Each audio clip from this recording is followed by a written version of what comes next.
Hey Priyanka, welcome to the Guild. Hey Joe, thank you so much for having me. It's a pleasure to talk to you again. Awesome to have you. Like I said, I really love what you've done.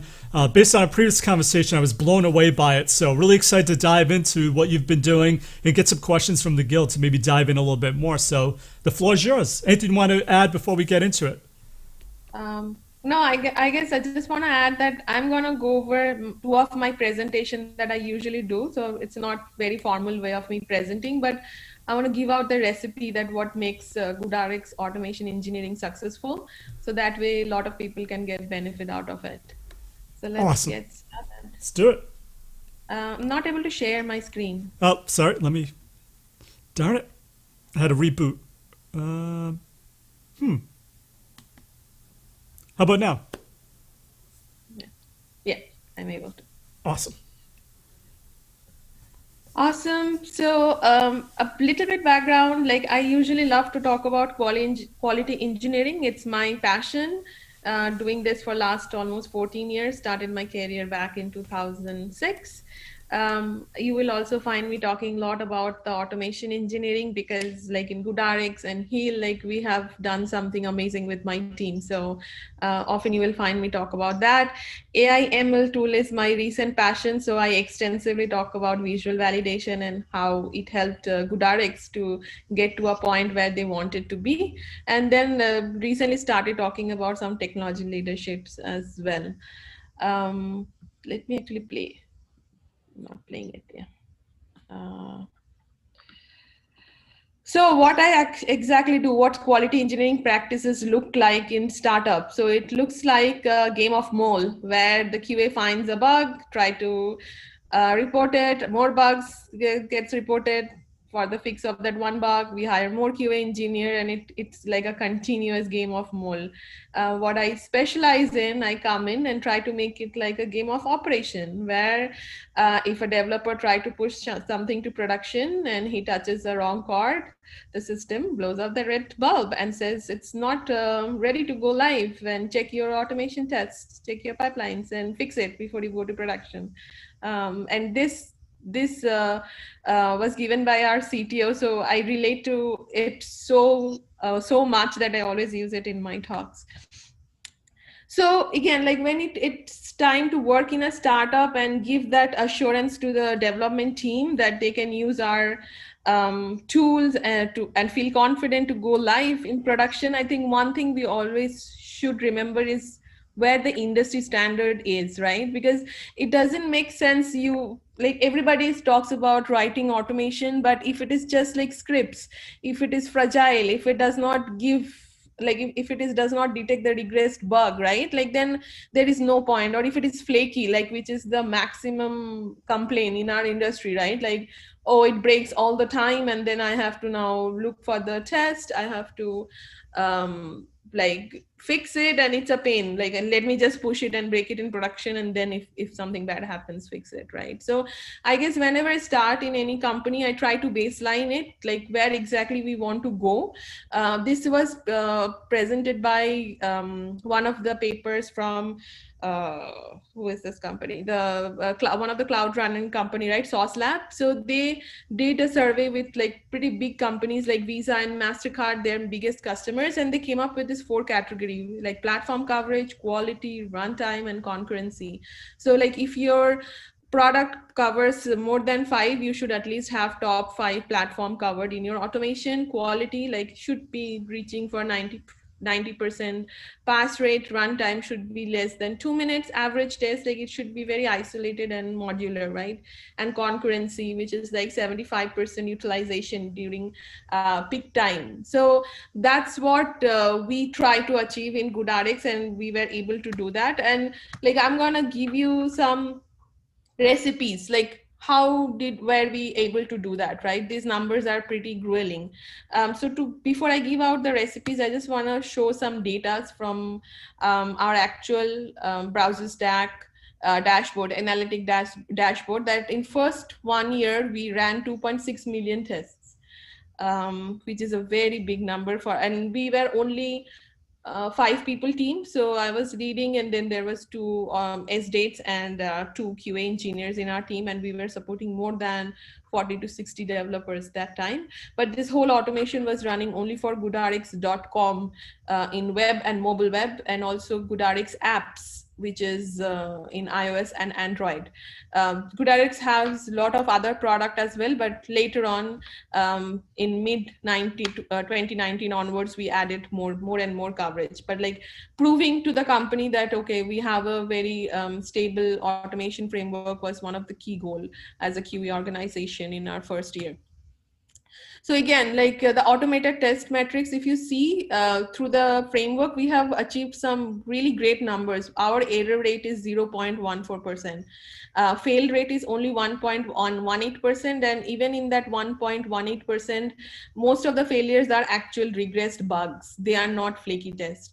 Only 0.12% timeout happens, and sometimes it's unmarked for unknown reason. I'm not, maybe when you, like people are running from their local and trying to add a test, they runs a lot of time, the particular test, so that time it becomes unmarked. On the right side, it shows our browser stack node utilization. So we had 100 nodes starting 2019 May, and you could see that we almost used like at peak performance almost every day during the week. So if you look at our next slides, like our engineering team uses our automation heavily. It sometimes ran 16,000 tests a day. For a company sized us, which is like at 2019, we were only maybe 80 people, right? This is a pretty huge number for a startup to achieve within 1 year of the quality engineering team being made. Again, so it's the sessions number. So this year, only first 5 months, we have run 3.1 million tests, and right now we are utilizing 160. So you would see like the growth has been pretty steady and upwards, and it's excellent, like how we can leverage the same framework and support more and more product on that. And again, this is the parallel usage after we got 160. So you can see we are utilizing more than 75% of the nodes, and some of the days it even at the peak. So this is what our frameworks look like. This was our core first framework that we came up with. Again, this diagram is influenced by one of the very good QA managers from Beachbody. So I want to give him credit. I really liked when he presented it. So what we have always, obviously we have Selenium as our core framework, right? On top of that, we use BDD, which is behave in Python. We have clear page objects, object library, a capability generator, which I will talk later what it exactly means. We love to wrap the objects because we don't want to be dependent on third-party products when they upgrades and stuff. We have visual validation. We have test case managed through TestRail. We also have a lot of third-party libraries like MailSource. So for GoodRx.com, emailing your coupon, texting your coupon is like bread and butter, right? Because that's our business. So that cannot go down anytime during the day. And how we do that? We use a third-party tool called MailSource to do our email testing, and we use Twilio. We used to use My SMS, but right now we have moved on to Twilio for our SMS validations. Then we use Jenkins and Travis for our test executions, but recently we are thinking to move to, I think, Google Cloud or some other platform as well. Spinnaker is our orchestration, which builds our pipeline. Obviously, our code versioning tool is Git. We have an awesome reporting dashboard, AI dashboard that I'm going to talk about using test. So report portal IO, it's an AI driven dashboard. And again, we use browser stack infrastructure for all our tests running. So like whenever we talk about automation, I see a lot of fragmented talks where people like just have very singleton eye view where like what exactly automation framework supposed to do. But I think these are great points. Like when you try to create a framework, and if you want to scale it in a hyper growth startup, you have to make it from day one, that these, like the point I have jotted down here, is maintained from day one, right? Like you should not just do some dirty scripting, because it becomes a very difficult to scale it later on, and you have to throw it over and start back again. So when I share the slides, like, do go over it. Don't want to spend too much time, because usually these are available over internet. So some of the core problem that we have solved in GoodRx is like testing with automation, A/B testing, feature flagging, right? Utilizing cloud delivery network for our internal infrastructure. And I see a lot of, even like when I used to work previously in previous companies, they have struggled with all this. So GoodRx is very heavy on testing any new feature for if it is going to be productionized or not, because even if we have a drop 1%, it's millions of dollars, right? We have almost 19 million customers coming to our sites every month, and redeeming coupons for prescription drugs, right? So we have to choose very carefully to not affect our funnels. So A/B testing is one of the core feature that we solved, and I'm going to talk about it more in my later slides. Also, we did something cool inside our mobile app automation, which is like capability generator. So when we went with Browser Stack, we had a deal that we cannot use more than 80 new devices, right? And we had to fudge all the devices together, because we want to make sure that all top 5 devices that is used by our customers are getting tested before we go live. So what we did is, in a random time, using the capability generator, we choose 5 random devices and we run our test.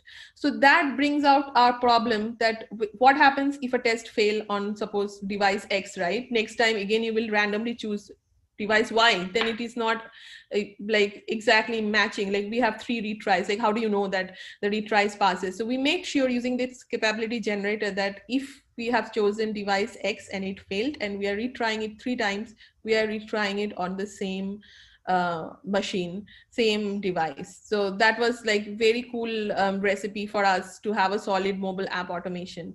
Then accessibility ID. So we do not have to separate repos for Android and iOS test. We actually make sure that the accessibility IDs are same in both the platforms. So we write only one test, and depending on the accessibility IDs and depending on the tags, like if it is iOS test and Android test, it goes and generates the right capabilities and run the test on the right device. Then debug capabilities, like, lot of time it's a pain to like write mobile app automation, because it's first slow. Second, like, you have to go through a lot of screen to reach to a particular screen and test that, right? So we, and also with A/B test, because you need to have a deterministic path, what screen you will be seeing next if you want to run automation, right? It cannot on the run like learn like which test gonna come, or else you need to have a lot of switch test statements or if else statements, and looping to if you have too many A/B tests running at the same time. So debug capabilities gives us the option to actually go to a specific screen and specify in the app that what exactly we are trying to test, and then we directly land on that page and start testing that screen. So that also made our automation super solid. And the last one is obviously use of AI tools. And like in my previous talks, you guys will know, like, I have extensively spoke about how it has reduced like 98% of the manual testing time, because we always capture a baseline, and then every time we are going live, we make sure that another screenshot is taken and it is matched with AI and ML. One of the very recent bug I want to talk about is Kroger has changed their logo very recently, right? That black looks like an elephant, right? And we run actually KrogerSC.com program through GoodRx. It's a white labeled program that GoodRx run for Kroger. So suddenly in one of the build, our visual validation test caught that we are utilizing the old logo. Like, I can guarantee you that a human eye will not be able to catch it, because we are so used to see those logos. Like, it does not, we cannot detect in our brain that, okay, there is something wrong with the logo. And it has happened multiple times before, like, we had this visual validation in place. Like, every time some logo color mismatch will happen and it will go. And branding is very, very important to our partners. Branding is very, very important to GoodRx as well. So that brings a lot of positive changes when we do visual test. So a little bit about A/B testing. I see a lot of blogs on how to manually test A/B testing, but nobody talks about the actual automation implementation. So that's why I included it in this talk. I feel it's very interesting topic, and not many people have dug into it. Again, feature flagging, like whenever a product is not completely ready 100%, we utilize this feature flagging and go to production, but it's always hidden under a feature flag. And usually you can use optimizely.com or split.com. Those are two of the tools that heavily used using this A/B testing. For the A/B testing part, like suppose like wholegoodrx.com, right? Like there is the search button and there is like top drugs. We could A/B test, like if we show more top drugs, our people are clicking on them more. So unless it's affecting our core funnel, we will not we will, if it is affecting our core funnel, we will not publish it in production for 100% user. If it is not affecting our core funnel, then we will publish it on user. But as a QE team, at that time, it becomes very critical that we test all the A/B test variations and make sure all core functionalities are working under those A/B tests.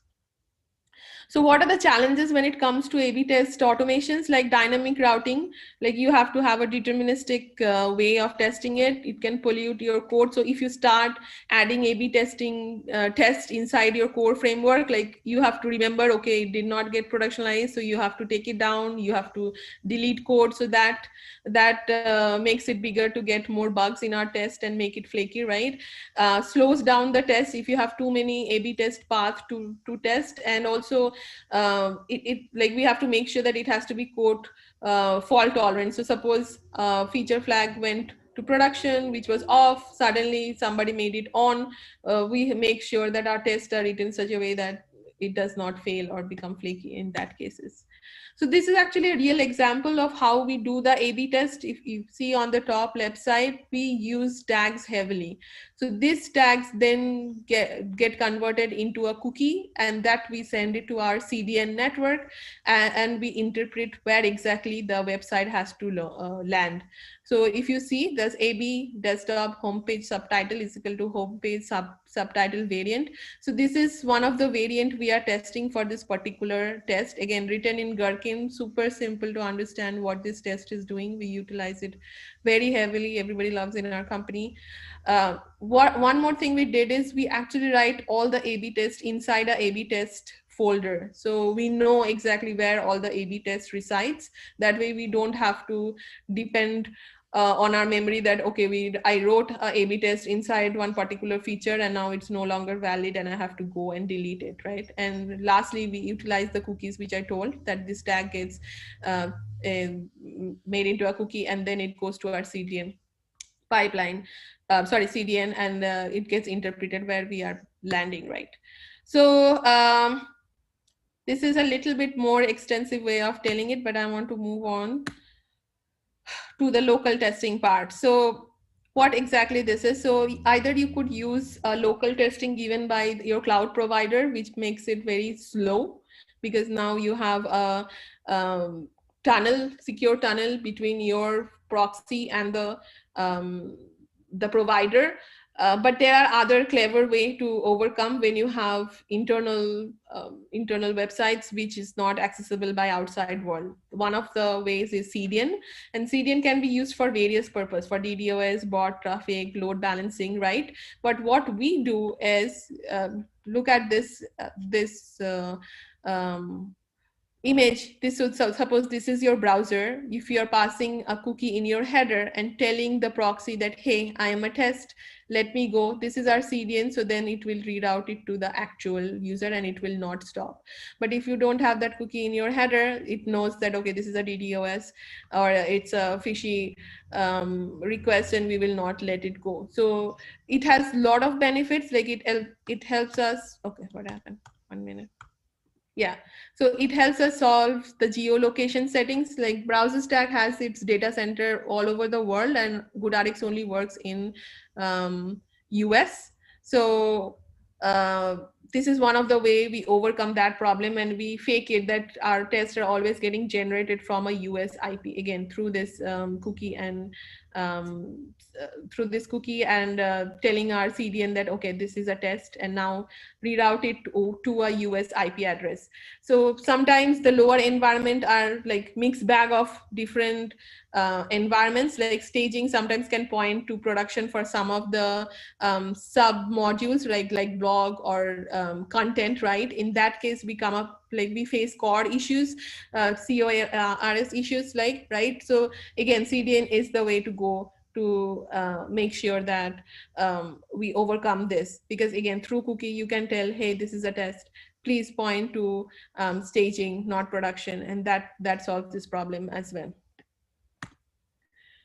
So again, some of the benefits that I told, like you can overcome the CAPTCHA through this cookie and telling it to your CDN, A/B test, split, like filter sessions for web analytics, like lot of positive things can happen utilizing cookies and CDN, and that's how we make our automation super solid in GoodRx.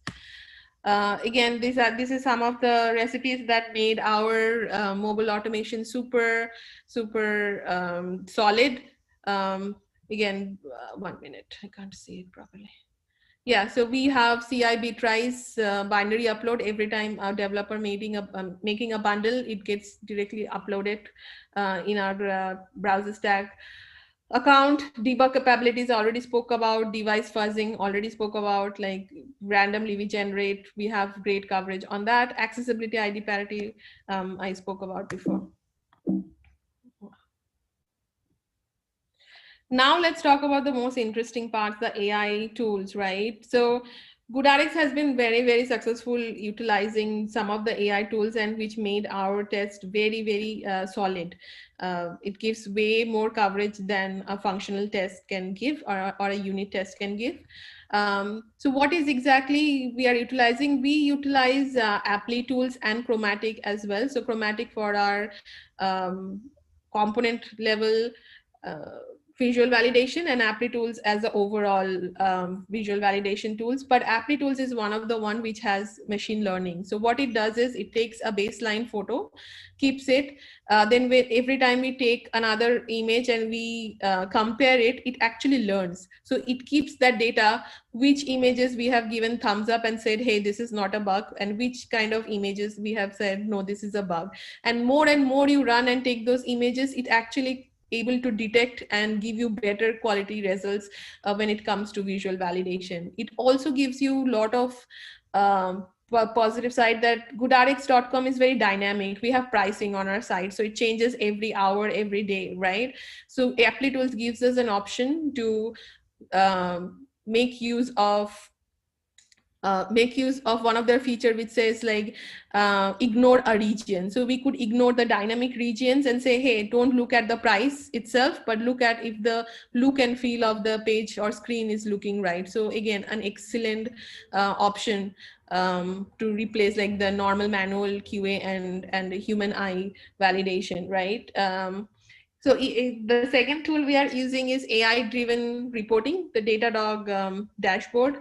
Again, one of the really cool newer tools, reportportal.io. So this left side, this is our reportportal.io. Here again, it gives a lot of benefits of machine learning. The more and more you send your test data, it actually learns that if it is a problem with your environment, if it is an actual issue. So we have integrated in it with our main framework, and all the data goes here. It gives a one-step view, like how the health of the system, what are the flaky tests, what are the product, like environmental issue, what time exactly it's happening. So very happy with utilizing report portal. And right side, we also have Datadog dashboard. So we are minutely looking at what are the most failing tests, what are the flakiest tests, what are the slowest tests, in which browser are the slowest test, right?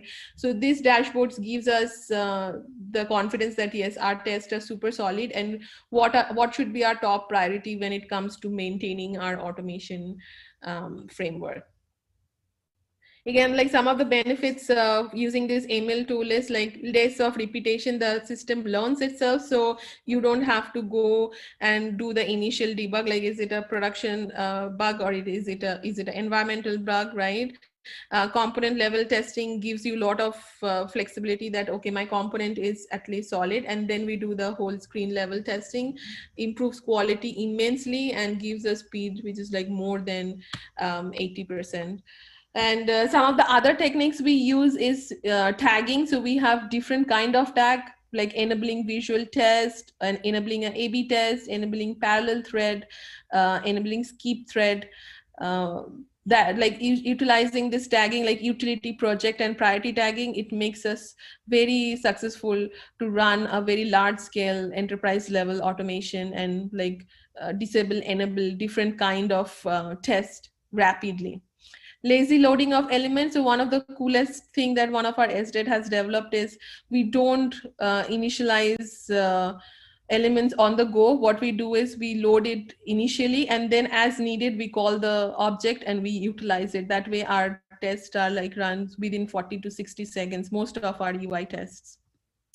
And third party object wrapper, like I'll always tell everyone, like if you are very involved utilizing third party tools like BrowserStack, Mailsort, Twilio, all other things like report portal, it may happen, Applitools, like it may happen that they are upgrading their system, and if you don't have wrappers, like you have to upgrade along with them and your system will be very flaky. So graceful failure is very, very important.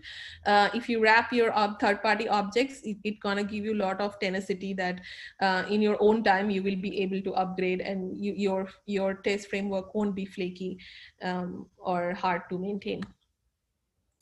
That will be it for today. I hope I gave you a lot of good recipes to make your automation super solid. Let me know if you have any question. Awesome. Great stuff as always, Priyanka. All right, so we have a bunch of questions coming in. Sure. I guess the first question is, what was your biggest hurdle when you first started that you had to solve with automation? Like, what went wrong? Because it sounds like you did everything right, but like you had to have gone over a lot of bad things in order to get to this end point. Right. It's more like untangling one problem from the other, right? So when we started back in 2018, GoodRx used to have a in-house framework, which was written in, I think, it's called bok choy, right? It was written in bok choy and it was written by all the developers. So too many cooks and no one took the responsibility to write and maintain it properly, right? What happens usually, that's like the reality. So what happened was when I joined, like every time somebody will push to production, it will break. Either the CSS will break or the XPath will break. So super flaky used to give lot of frustration to developer, and they wanted to disable all the automation and say, hey, we are just going to push it by manually testing it, will not do. So the first 3 months, our goal was learn the pain point that developer has and give them a solution that gonna help them long run, right? So the first thing they wanted is, okay, I don't want to break the critical business of GoodRx. Like I don't want to break the pricing, I don't want to break the coupons, I don't want to break the emailing of coupon, texting of coupon, right? So within a month or two we gave them that, like a very solid test where every time they will know that maybe here and there can be small bugs, like lower priority bugs, but the critical path business, like company won't be on fire every time I push to production. So that was like some of the earliest goal. But as we moved on and I like created more and more QE team for projects, like the requirements became different. Like supporting A/B testing became one of the priority, right? Because we are very heavy on A/B testing, and on a given day, maybe running 20 to 30 A/B tests throughout our sites, right? And again, if you just push A/B test and don't test the core functionalities, it can happen that one of the A/B test flow has broken search or has broken the pricing page. Like people are not able to reach to the pricing page. So it became one of the core goal for us to solve. And that when we dug into it and we utilized our CDN framework, CDN, and then we utilized tagging and all. So it depends, all depends, like given that moment what we are solving, but that's how we started and that's how we continue to grow. Great. So we had a comment in the Slack channel. Someone wants to know what's the difference between A/B testing and feature flag testing. Are they the same thing? Sure. Like they are two different way of saying the same thing. A/B testing means you're trying to test a new feature, right? So your same like GoodRx.com will have a flow A, which is the main flow, right? The control, and then it can have B or C, which is the variant. Maybe I'm introducing a brand new section in the GoodRx.com homepage. So that's when we call A/B test. We are actually testing various flows, and it's live, but B and C is live with very small amount of like 5% or 10% of the user, because right now first 2 weeks we are learning how those variants are working. Should we show it to all 100% of our user? Is it like stopping user to go to our coupon page, or people are dropping, they're not liking that section, right? That's how A/B test is performed in the industry. And feature flagging is more towards how you develop a feature. So a feature can have a like lot of things to accomplish right before it's actually ready for production, but you can continuously push that feature to production by making it hidden from the users, right? So then you say feature flag on and off. So when it's off, it's only accessible to our internal user. When it's on, it's accessible to everybody in the world, right? So that's the difference. I hope I was able to answer the question. Absolutely. So Adil said, great presentation in YouTube. Thank you, Adil, for that. All right, next question is more about challenges. Someone, Manakshi, asked, any challenges with Report Portal as we recently started using it? I love Report Portal, but were there any challenges you ran into as you was trying to implement it? Right, there were issues when they were, I think, releasing the last beta or something. So we did have initial challenges where, like, because it's a tool where you have to deploy it in AWS, right? So we had to integrate with our DevOps team. We have to tell them that, hey, don't just turn off any of your container because like you didn't think we are not utilizing it. So coming up with the first infrastructure bit was challenging for sure, because it's not like SaaS, it's not over the internet. So you have to do all the deployment and architecture bit inside your part. So that was first challenge that we had to overcome. The second one was, so we run our test parallelly using Behave, and like Behave has a parallel one, but our SDate has our own way of doing the Behave parallel. We should like outsource, like open source it. They have beautifully done it here inside GoodRx. So when we did that, the main challenge was how will Report Portal detect like which test is running on a given time. It was getting confused, like, and it was mixing up the steps. So that was one of the challenge, and we have to explicitly write code to make sure that Report Portal understand that we are running the test in parallel and what step belong to which test. So those are our custom code that runs to make sure Report Portal is able to understand that. So those are the main two challenges I can think about top of my head. Other than that, it has been very stable and it gives us all the information we need. Very nice. So I forgot the statistic you said. You had 1.18% failure rate. I mean, I've never heard of that failure rate. What did it start at? And like, it's legitimately consistently at 1.18. That's it for the failure rate. Yeah, it's like the last 6 months we took it, but seriously, like the automation framework, and this is the first automation framework I had in my whole 14 years. And again, all the credit goes to the estates that work for GoodRx rather than me, who has come up with and who so wholeheartedly maintain the platform so well. But yes, this is constantly 1.18. So if I show you my Slack channel where we are continuously pushing it to production, you will see all the pipelines are green all the time. And like anytime any critical bug happens, our framework catches it. It's hard to believe, but yes, that's something we have achieved in GoodRx. Very cool. So Adil in YouTube has a question. He said, you spoke about tags. How do you leverage tags without making Gherkin tests bogged down with too many things, or with too many tags? It is a challenge. Sometimes our tests do have a lot of tags, but I like the way we maintain is like we utilize our README file, we utilize our Confluence page. So we are constantly educating our team what are the different tags we are introducing and what they are used for, so that it's not like dissolving the purpose of having like the test in gherkin, right?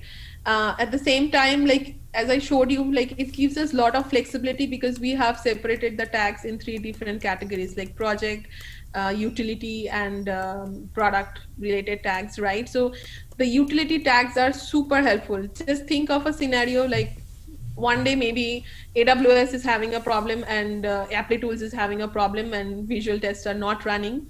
Within seconds, we can disable all the visual tests, just use of tags, and still continue to have our pipeline with our functional test. So this kind of flexibility is very important when like hundreds of developers are running your test, right? Like they don't have patience to know that my third party tools are not working. Like they just want to push it to production. And I think tags are one of the biggest strength for our GoodRx framework, that it makes it so dynamic and so reliable, and like we could tweak anything we want. Cool. Are you using Behave rather than Cucumber? Yes, we are using Behave for Python. Python, that's right. Cool. Yeah. Next question, it's from YouTube. They say, in your CI/CD pipeline, what tests are run and how long do each take? Sure. So in our CI/CD pipelines, we run almost around 600 tests every time somebody's pushing to goodrx.com. Those total 600 tests are run utilizing like 6 different platforms, all our top 4 browsers, and then on mobile web iOS Safari and mobile web Android, like real Android device Chrome, to make sure that all our P0 P1 tests are still working before it goes to production. How long it takes depends on the test to test. I think that the slowest test we have, it runs in 1 minute 90 seconds, but usually all the tests, like most of the tests, run within 40 to 60 seconds, like inside our pipeline. So they are very modular, they are super small, like they have only one intent, like not too many things they are testing. And again, utilizing all the recipes I told, we make it super fast. I actually had 2 example of test running. If we have time, I can show you. Oh, cool. Yeah, absolutely. So, okay, can you share that really quick now before I get to the other questions? Sure. So we don't lose that train of thought? Awesome.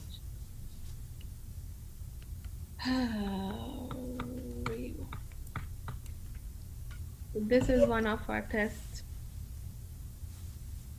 Hopefully it's still there. Yep, I see it. Oh, hopefully it's still there. Yeah, because like they clean after 10 days and Oh, this okay. is a little older than that. Actually, let's take some other questions, and I'm Sure. going to make time doing this side by side. Absolutely. All right, so this is more of a comment, but I think it's a great comment. It's from our friend Manoj Kumar, who's awesome. He's one of the contributors to Selenium. So, hey, Manoj. He has a good point. Being an old guy, I remember I used to use tools like WinRunner and QTP, and people would say, oh, those are flaky. Let's move to Selenium. That will solve it. And then people started using Selenium, and I hear the same thing about Selenium. Selenium's flaky. I'll use Cypress.io. But it's not necessarily the tool. So what have you done with Selenium to make it stable? What techniques do you use in general to make automation stable like that? Sure. Again, like going back to my presentation, absolutely. It's not the framework, it's how you have implemented the framework. Like you will be laughing at me if I say some of the developers came to us and said like they have the slowest test in Cypress for one of our projects, and we laughed. They said Cypress is very slow, and we are not getting what we are. Then when we dig through it and we saw that okay, they were doing completely something different, that might not be the optimum solution to use Cypress for, right? So again, I take very much pride on how we have implemented the framework. And again, let me share my screen again.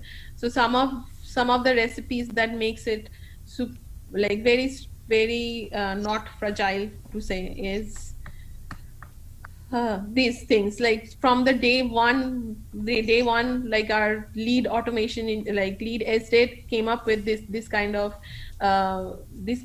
tooling, like lazy loading makes it super useful, because like you are not taking one element at a time and trying to initialize it and then doing. So if you do that, like there will be significant load on your automation framework and the test will become either slow or flaky. Again, third party object wrapper, as I told you, tagging, like when I gave you the recipes for mobile, right? These are the small hooks and nooks that makes our APM test so reliable and like modular and less flaky, because like we are using accessibility IDs and not writing two different tests. We are utilizing capability generator rather than like calling desired capabilities one at a time, right? We are utilizing debug capabilities inside our app. So this is actually the debug capability view where you see all the different A/B tests are listed here. So our test will land on this debug capability first, select what kind of A/B test we want to go through here, and then land on the other one. So I was able to log in. 1 minute, again I missed it here. So like if I have to show you how the exact test runs. So this is a mobile test and it actually takes 2 minutes to run. There is little load in the beginning. Usually actual mobile devices are slow to boot up. But like if you see how it's working, it's actually going to a specific screen by not going through like the initial screens, directly doing a registration, coming here, searching for a drug. Here it's looking for the debug capabilities.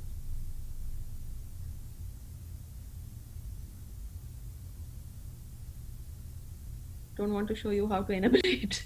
Yes,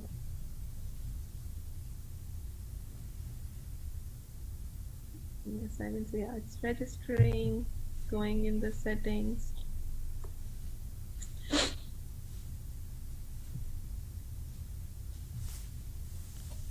So these things are like all happening in the runtime. So we don't utilize static data, like dynamically generate the test email ID. So a lot of small nooks that makes Selenium so stable for us.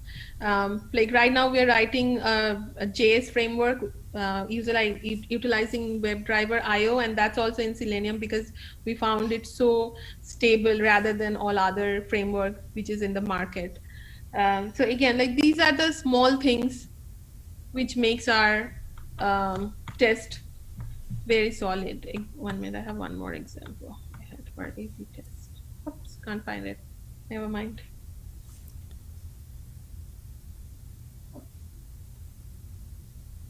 Pause.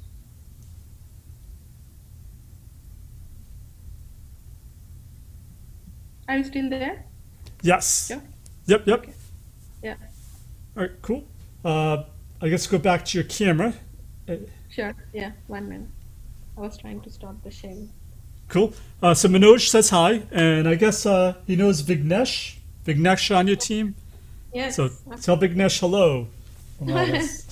Sure, we can say that. Cool. So another question was around this from YouTube. They want to know what is the maximum number of steps you have in a scenario? Any best practices around that? Maximum number of steps in a scenario. Right.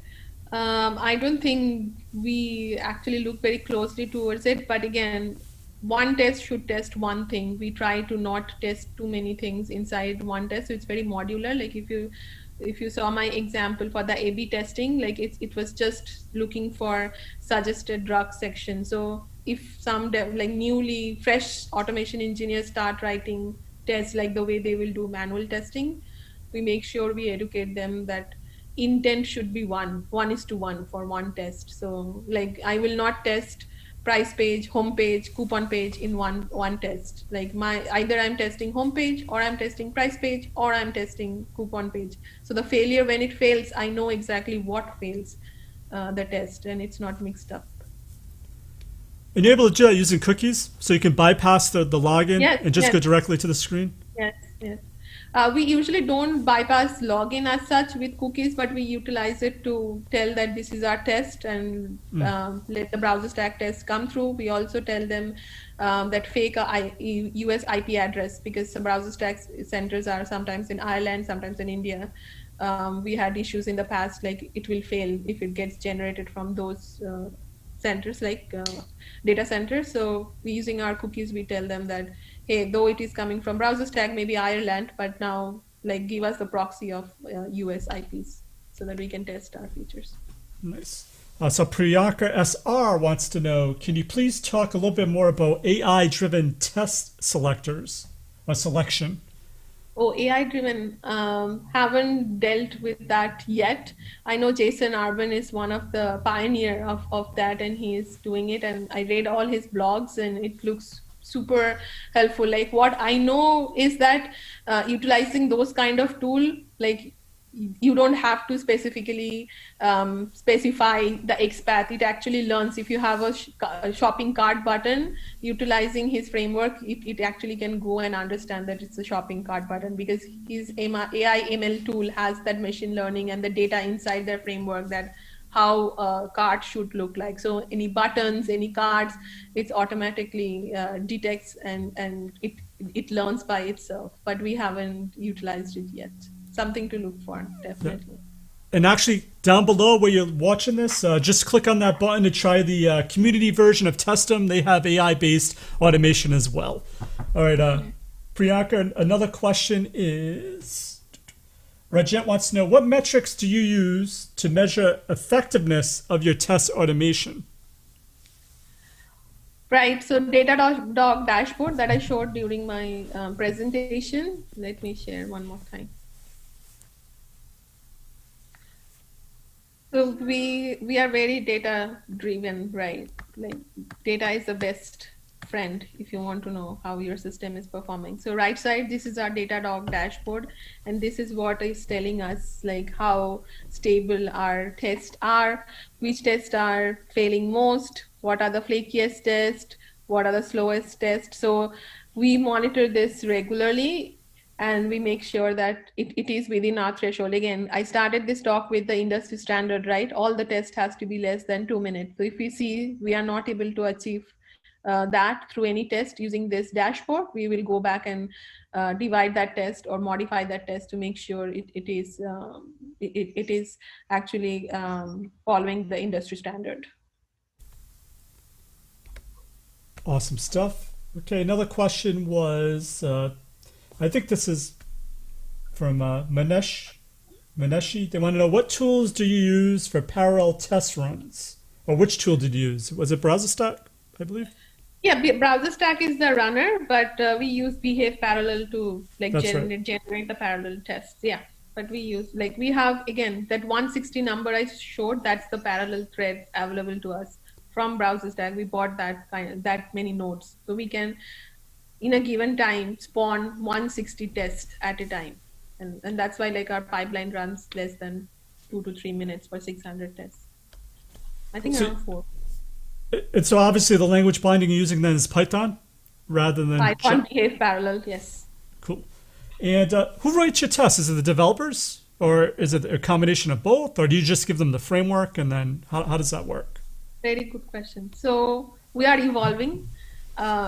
When we started back in 2018, I had a dedicated SDET team who will run all the automation. Then we moved on in 2019-ish, and our QE stepped up and they started writing Behave portion of it, and they started maintaining the tests.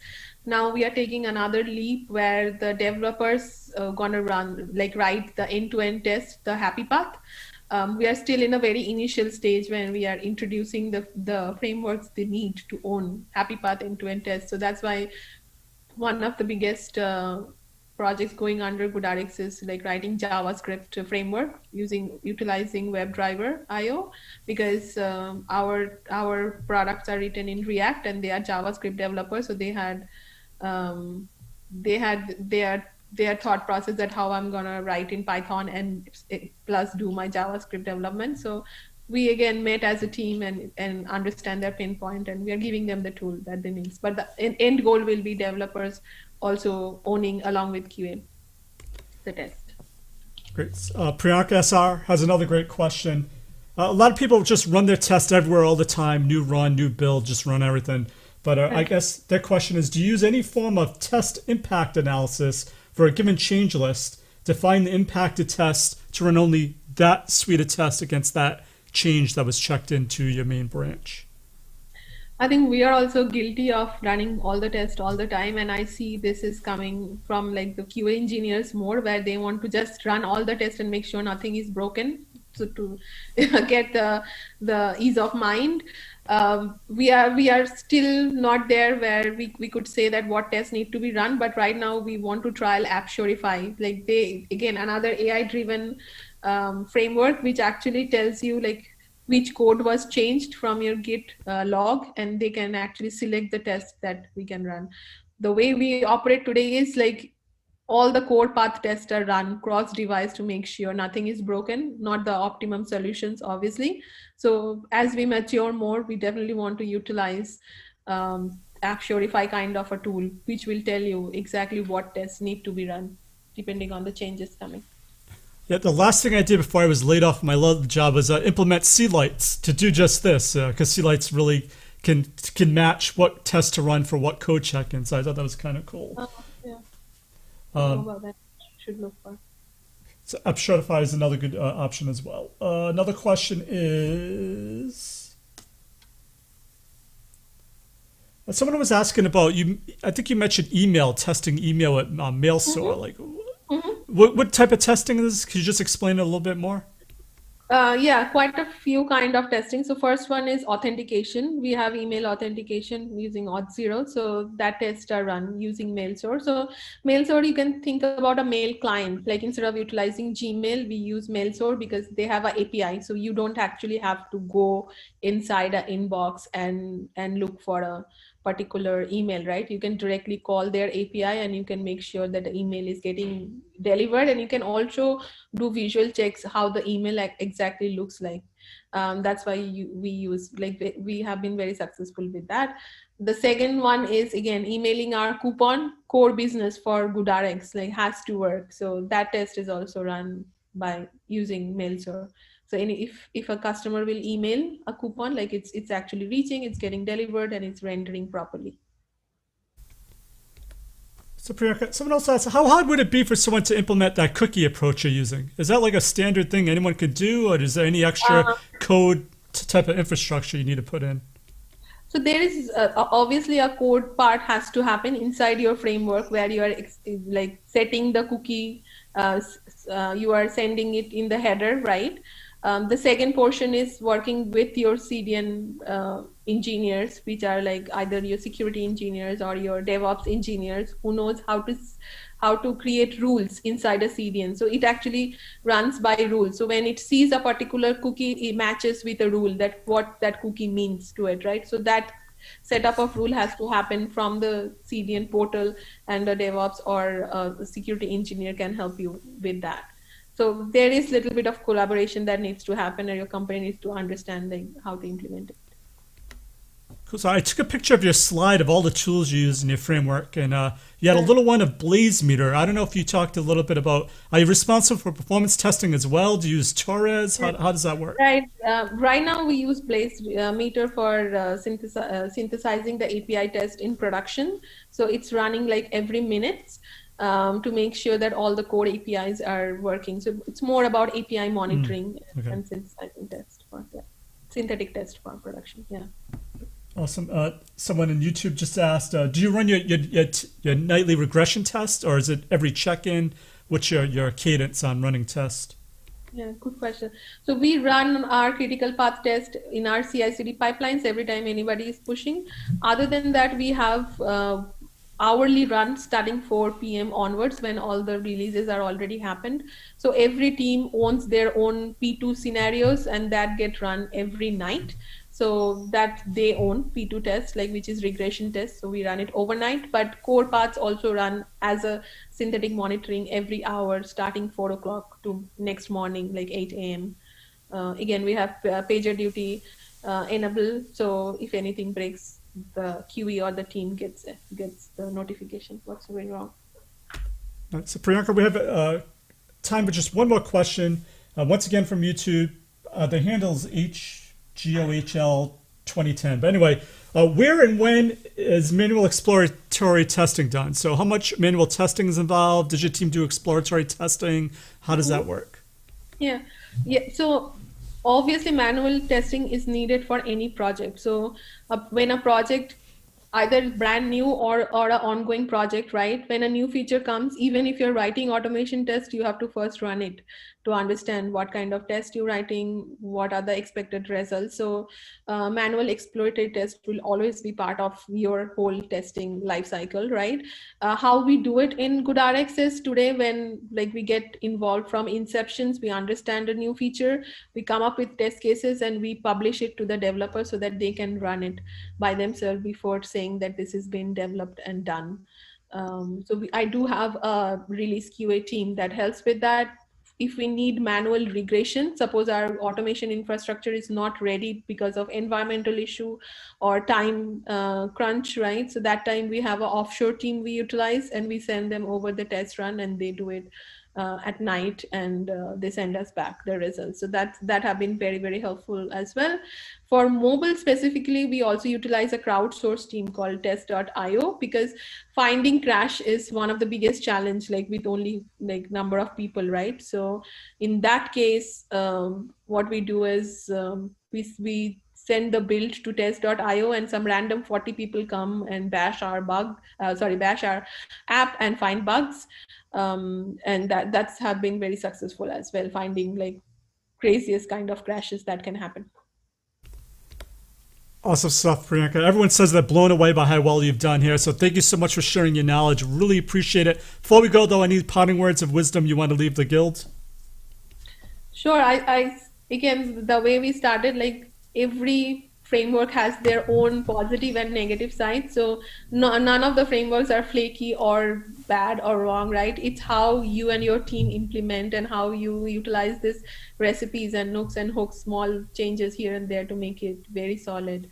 So good luck with all of you, and do hit me up in my Twitter handle or LinkedIn if you want to see code snippets, or you want to talk in more in depth, like how we have achieved something that I showed here. Once again, Priyanka, really appreciate it. Thank you so much for your time. Thank you. Thank you so much. We'll talk to you later. Cheers. Thanks. Bye. Awesome. So I really enjoyed this session. Like I said, a lot of actionable advice. This is things that are actually being done at a startup. So hopefully you got a lot of takeaways out of this like I did. So thank you everyone for your questions. As I don't know if I mentioned this, but this recording will be available after this is done. Well, it will be for people that signed up and registered for it through the normal way. But if you're on YouTube, you can send me an email. Actually, you'll just see it on YouTube live after it's done. So the recording will be available once this is finished. I just adjust it so I get rid of the beginning. So if you have any questions after the fact, just let me know. You can always send me an email at joe@testguild.com as well. So just a quick reminder before we leave, this edition of the TestGuild Meetup is sponsored by our folks and friends at Testum. And Testum wanted to give back to the community in this time of need. So make sure to check out their free community plan. So if you're in the Guild Hall, officially down here, you'll see a button called Register Now. Click on that, give them a try, check them out, show them some love.